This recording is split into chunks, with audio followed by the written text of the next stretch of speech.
Now the serpent was more subtle. Genesis chapter 3. Now the serpent was more subtle than any beast of the field which the Lord God had made. And he said to the woman, yeah, hath God said, ye shall not eat of every tree of the garden?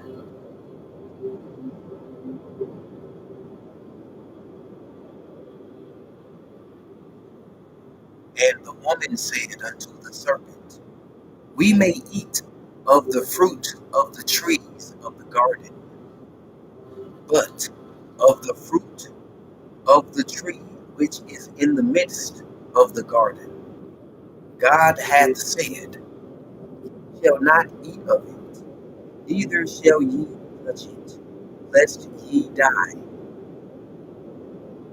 And the serpent said unto the woman, ye shall not surely die, for God doth know that in the day ye eat of, then your eyes shall be opened, and ye shall be as gods, knowing good and evil. And when the woman saw that the food was good for food, and that it was pleasant to the eyes, and a tree to be desired to make one wise, took fruit of, and did eat, and gave also unto her husband with her, and he, the eyes of both of them were opened, and they knew that they were naked, and they sewed fig leaves together, and made themselves aprons.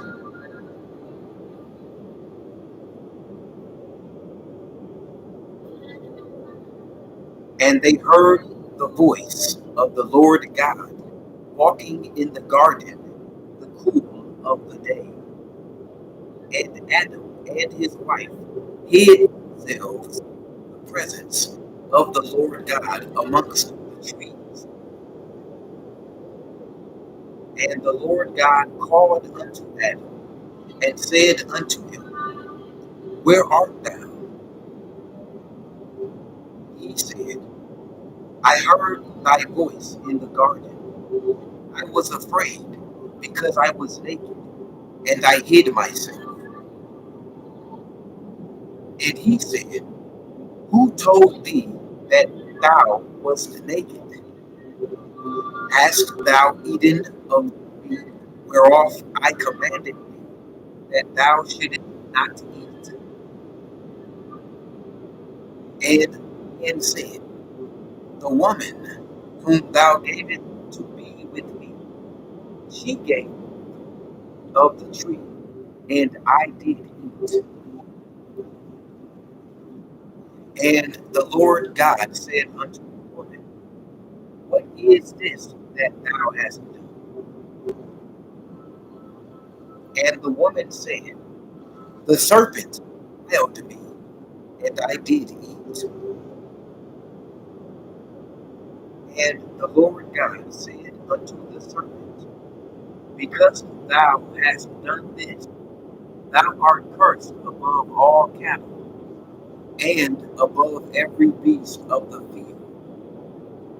Upon thy belly shalt thou go, and dust shalt thou eat all the days of thy life.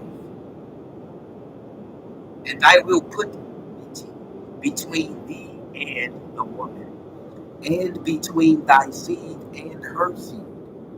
It shall bruise thy head, and thou shalt bruise his heel. Unto the woman he said, I will greatly multiply thy sorrow and thy conception. Sorrow thou shalt bring forth, and thy desire shall be to thy husband, and he shall rule over thee. And unto Adam he said, because thou hast hearkened unto the voice of thy wife, and hast eaten of the tree of which thou shalt not eat of it. Cursed is the ground thy seed. In sorrow thou shalt eat of it all the days of thy life. Thorns also and thistles shall it bring forth to thee, and thou shalt eat the herb of the field.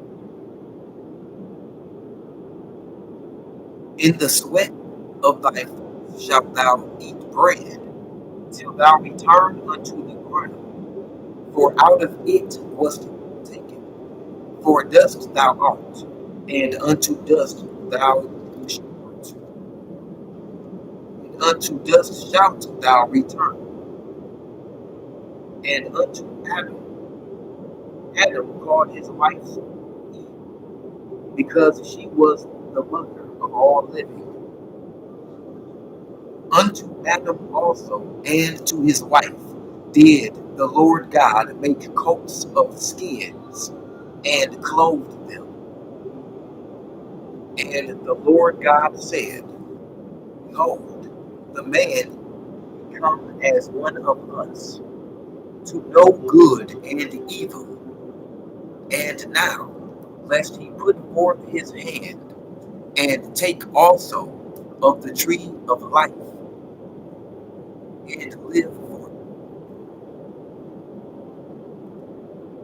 Therefore, the Lord God sent him forth from the garden of Eden to till the ground from whence he was taken. So he drove out the man, and he placed at the east of the garden of Eden cherubims and a flaming sword, which turned every way, keep the way of the tree of life.